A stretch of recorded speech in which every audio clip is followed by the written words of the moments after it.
It is a universal human truth that we seek anchors.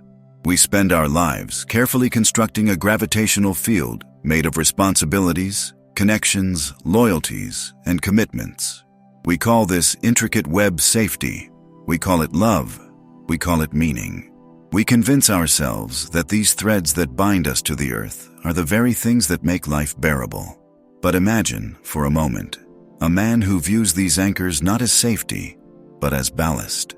Imagine a man who sees every beloved tie, every societal expectation, every promise whispered in the dark, not as a source of strength, but as a chain designed to keep him earthbound. This man, according to Friedrich Nietzsche, is the candidate for immortality. Nietzsche, the philosopher of hammer and harsh light, posits a terrifying truth. The path to the highest human attainment is paved not with connection, but with deliberate, radical, and absolute detachment. He insists that the very instinct which drives us toward community, comfort, and convention is the instinct that guarantees mediocrity. To become immortal, to achieve a form of lasting, transcendent influence that rips one free from the temporal flow of human history, one must first achieve the perfect, devastating solitude of the unattached man. But what does it mean to be unattached in this profound Nietzschean sense? It is far more than mere social isolation or misanthropy. It is the surgical removal of the self from all sources of externally imposed valuation. The unattached man has abandoned the comforting mythology of the herd. He is free from the attachment to outcome, free from the attachment to reputation, free from the attachment to love, and even free from the attachment to life itself, insofar as life is defined by the values of others. This freedom is not granted. It is seized, often through acts of intellectual and spiritual violence against oneself. This necessary solitude is the forge where true power is hammered out. Most men are defined by their reactions. They react to their family's expectations, to their boss's demands, to their nation's laws, and to their God's commandments. Their existence is a derivative function of their environment. Their energy is perpetually spent maintaining the walls they have built, or protecting the delicate feelings of those they are attached to. They are compelled to defend their choices not because the choices are correct, but because they must justify the chains they willingly wear. The man without attachments, however, conserves this vast, wasted energy.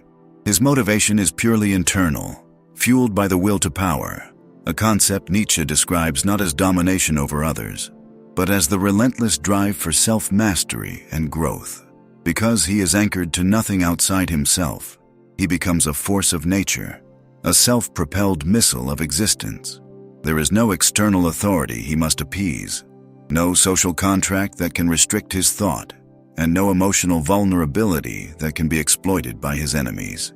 He has made himself untouchable, not through defense, but through the absence of anything worth attacking. He has no hostages.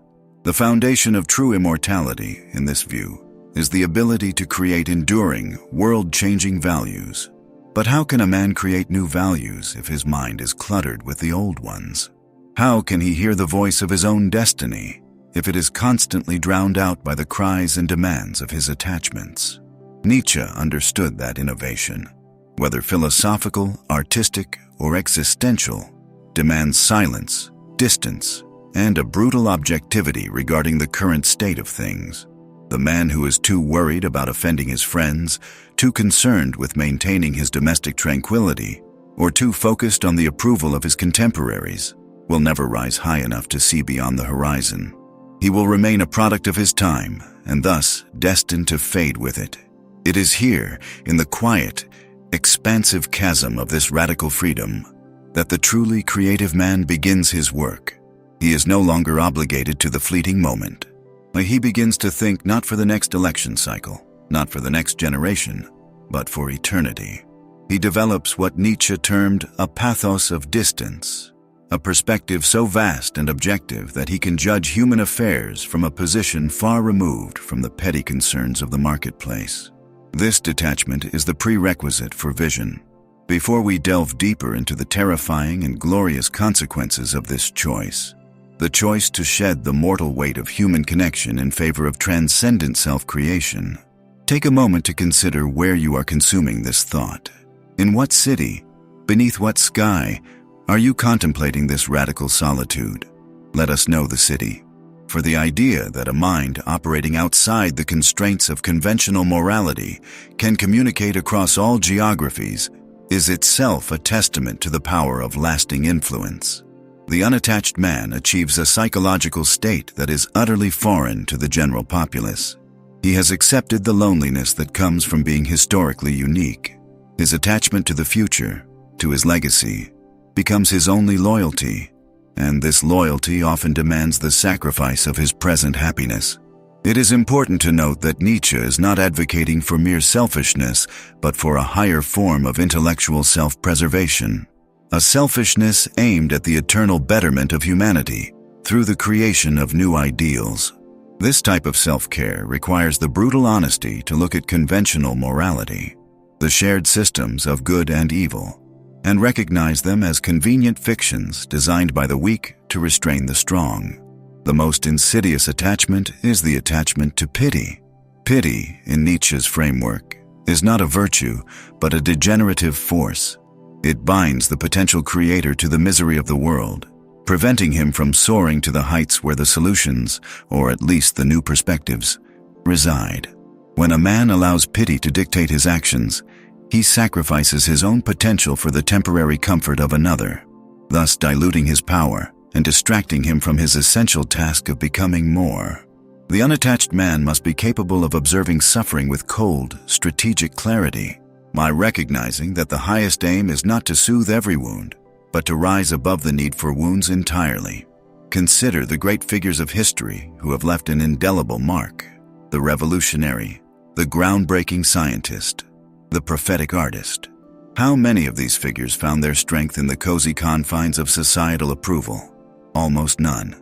They were, almost without exception, exiles, outsiders, or figures who achieved a radical separation from their peers.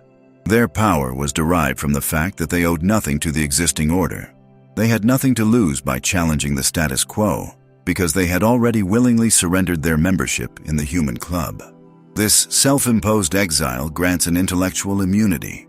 When you fear no loss, neither social standing nor financial security, nor the approval of your peers, you possess the ultimate strategic advantage. You can speak the absolute truth, no matter how harsh, because your survival is tied only to the success of your own vision. The danger, of course, is that most who attempt this detachment descend into nihilism or madness. They shed the chains of society but fail to create new, self-imposed structures of value. They become merely destructive. The man Nietzsche elevates is the one who steps into the void left by his attachments and fills it with his own self-legitimized purpose. He does not reject the world. He transcends it by remaking it in the image of his highest will. This demanding discipline, the ability to remain free from external validation while simultaneously dedicating oneself to a colossal internal project, is the very definition of the Nietzschean immortal. The essential conflict established here is the agonizing tension between living a life of warmth, connection, and temporal happiness, and living a life of cold, isolated, and eternal significance. Most men choose the warmth. They choose the immediate satisfaction of being understood and loved.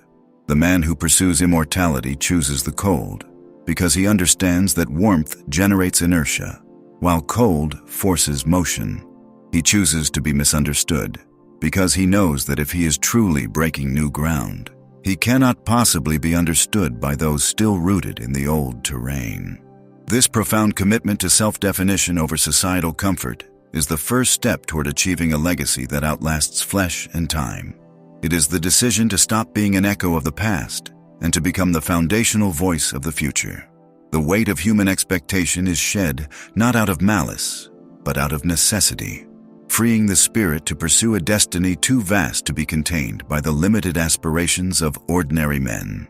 The philosophy we are dissecting here is not about being happier, but about being more. It demands a radical revaluation of everything you hold dear. It forces the question, are you prepared to pay the price of loneliness for the reward of legacy? If this intense examination of the price of freedom has resonated deeply, leaving you with a sense of the immense responsibility that comes with radical self-mastery. Please take a moment. The truth we seek to unravel is complex and demanding, and the conversation is elevated by those who truly grasp the stakes. Type the phrase, "the price of air," into the comments right now to signify your willingness to face this difficult philosophical journey. The strength of this community is built upon shared intellectual rigor, and demonstrating your engagement helps us understand the magnitude of the ideas that connect us. When you subscribe to this platform, you are affirming your commitment to exploring the most profound and strategic concepts that shape human existence. Give this video a like, not just as a casual sign of approval, but as an energetic investment in the continued exploration of power and purpose. In the next part, we will pivot to the operational mechanics, examining precisely how the unattached man strategically wields his isolation as a form of invincible armor. Be ready, because the strategic value of solitude is far greater than you currently imagine. It is a journey begun in silence, a deliberate severing of the anchor lines that bind the soul to the common harbor. We spoke of men who refuse the easy consolation of belonging, the dangerous comfort of being known. But the removal of attachments is not a simple choice. It is a violent process of self-amputation, the necessary cruelty required to birth a superior self. The man who elects this path must first understand the true weight of what he is cutting away, for it is heavier than mere flesh and blood. It is the weight of all shared history, all inherited values, and the collective agreement of what constitutes a good life. The attachments that these free spirits discard are not merely domestic ties. They are metaphysical shackles disguised as morality. They discard the attachment to pity, the ultimate soft leash designed by the weak to restrain the strong. Pity, Nietzsche teaches us, is the parasite of strength. It compels the powerful to lower themselves to the level of the suffering, hindering their ascent for the sake of a shared misery. The man on the path to becoming immortal must look upon the suffering of others, and indeed upon his own suffering, not with empathetic weakness, but with the ruthless eye of a sculptor observing raw marble. The suffering is not an end to be cured, but a material to be shaped. To renounce pity is to embrace cold, a singular responsibility for one's own destiny, refusing the communal warmth that only breeds mediocrity. This necessitates a descent into the profound loneliness of the destroyer. If the common man seeks comfort in the established walls of societal values, the thou shalts whispered down through generations, the detached man must become the force that shatters them. Nietzsche names this figure the lion. The lion is the warrior spirit who confronts the great dragon of duty, the beast whose scales shimmer with 1,000 years of cultural commandments. The dragon whispers, "All value has already been created. You must obey. You must serve." But the lion stands alone in the desolate wilderness, screaming a sacred no. This no is the true cost of non-attachment. It is a refusal to accept the reality others have built, a defiance against every prepackaged answer to the questions of existence. This stage of refusal is exhausting, isolating, and misunderstood by all who remain tethered to the dragon's laws. They see the lion's solitude and interpret it as arrogance, or perhaps madness, because they cannot comprehend a life lived without the external scaffolding of prescribed obligations. The lion is friendless, because friendship, as commonly practiced, is based on mutual need, shared weakness, and the validation of common illusions. The man who rejects these illusions cannot forge true alliances with those still sleeping within the dream. He stands above the moral market, observing the frenzied exchange of guilt for salvation, pity for status, and comfort for truth. He recognizes that every attachment and every dependence on external approval or affection places a leash in the hands of others. The moment he needs their love, their forgiveness, or their understanding, he sacrifices the sovereignty of his judgment. Immortality, in the Nietzschean sense, is the quality of a life so completely self-affirmed and self-authored that it transcends the ephemeral judgments of time and society. This cannot be achieved by a man whose movements are dictated by the gravitational pull of his relationships. The path of non-attachment requires an unflinching, icy self-honesty, a willingness to face the terrible truth that the universe is indifferent and that his life has no inherent meaning beyond what he assigns it. This terrifying freedom, this absence of external guidance, is precisely what men with attachments flee toward tradition and dogma. They prefer the comfortable lie of a predetermined purpose. The detached man, however, stands firm in the void. He understands that the universe does not owe him happiness, safety, or resolution. It owes him nothing. And in this radical recognition, he finds his ultimate power, the power of self-creation, unconstrained by obligation. This non-attachment culminates in the supreme test, the concept of Amor Fati, the love of one's fate. If the detached man has successfully severed his bonds to conventional morality and external desires, he is ready to embrace his life in its entirety, down to the smallest detail, the greatest error, and the deepest pain. This is where non-attachment transitions from a negative act, the refusal to cling, to a massive, life-affirming positive force, the total affirmation of being. Consider the horrific thought experiment of the eternal recurrence. A demon appears to you in your loneliest solitude and tells you that the life you are now living, every joy, every sorrow, every thought, every moment, must be lived again and again and again, eternally. If you react to this news with despair, if you beg for release or alteration, it proves that your life is fundamentally flawed, that you have not yet mastered the art of living without regret or attachment. It proves you are merely enduring existence, not mastering it. But the man of radical detachment, the man who has forged his spirit in the forge of loneliness, responds not with despair, but with a terrifying, ecstatic yes. He affirms this eternal cycle because he has made his life into a work of art so perfect, so complete in its tragic necessity, that he desires nothing to be otherwise. He loves the very conditions, the pain, the setbacks, the solitude that led to his peak state. This affirmation, this radical love of fate, is the signature of true immortality. His life, having passed this test, gains a timeless quality. It is no longer judged by immediate social utility or by the success markers of his era. It becomes a permanent statement, an example of what is possible when a human being sheds the psychological need for comfort and security. This is not the immortality of being remembered through statues or books, though that may follow, but the existential immortality of having lived a life that deserves to be repeated infinitely, an existence that validates the terrible, beautiful chaos of reality itself. The common man seeks immortality through continuation, through children, and through institutions, through legacy projects designed to survive his death. He tries to extend his finite self into the future.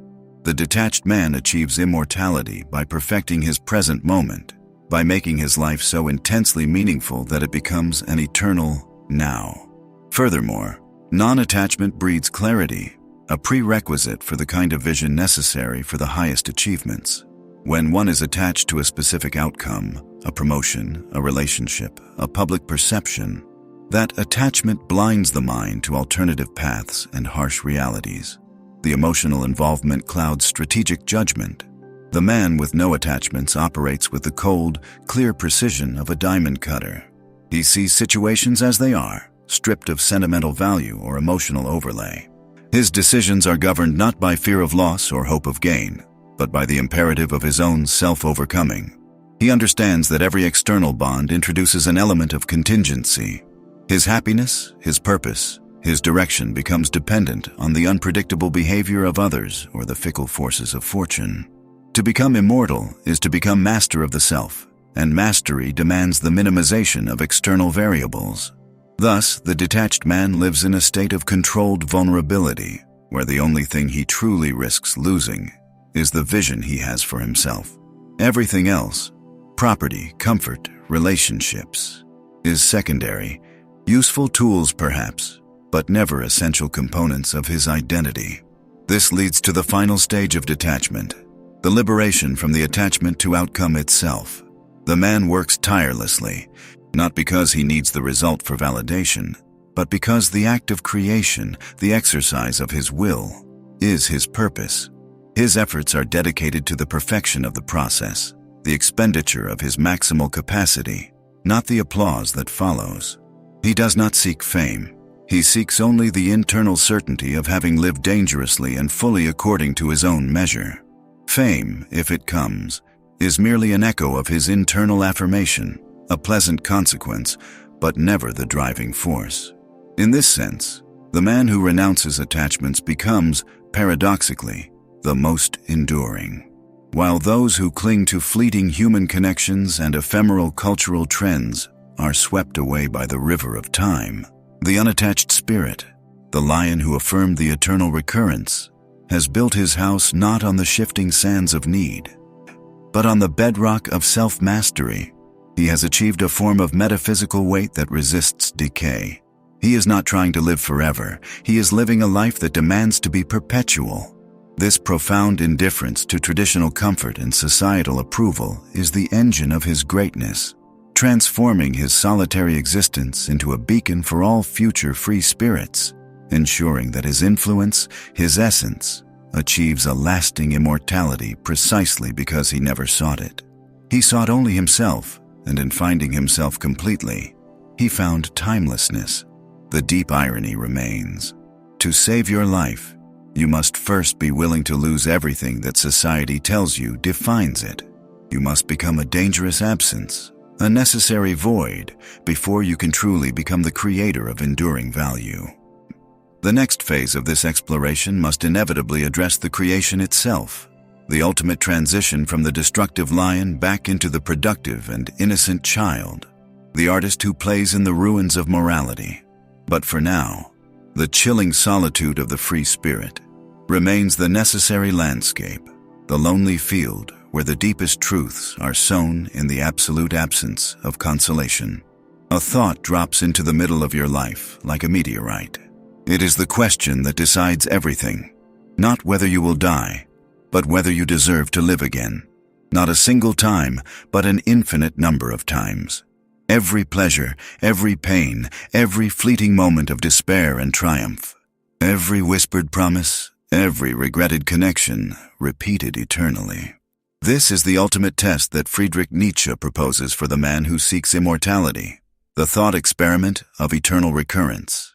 This concept is the heaviest burden, the most devastating choice, and the final gate separating the man defined by his attachments from the man who defines his own destiny.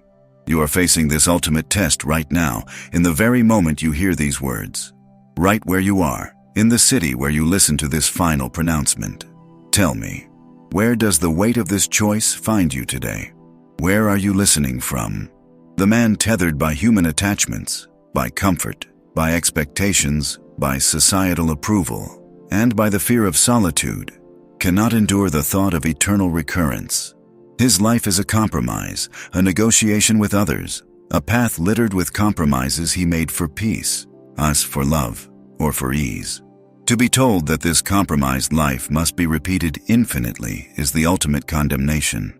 He would collapse under the weight of his own regrets, screaming that the cosmic machinery must halt, that the eternal loop is a torture devised specifically for his mediocrity.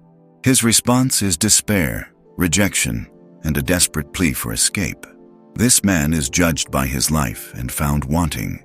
He remains mortal, bound not just by the grave, but by the temporal failure of his will.